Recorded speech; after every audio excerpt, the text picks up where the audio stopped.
We're a totally peaceful racist group.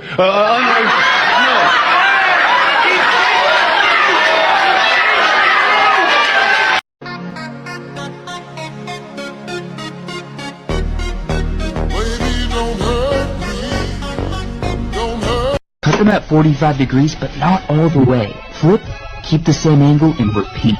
Let's see how many inches we've gained. Right?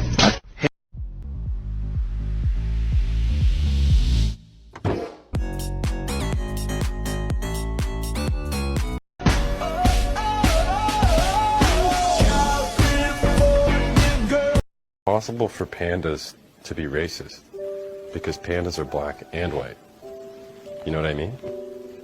So based on that, I'm switching my gender identity to panda because I want everybody to know that I'm not racist.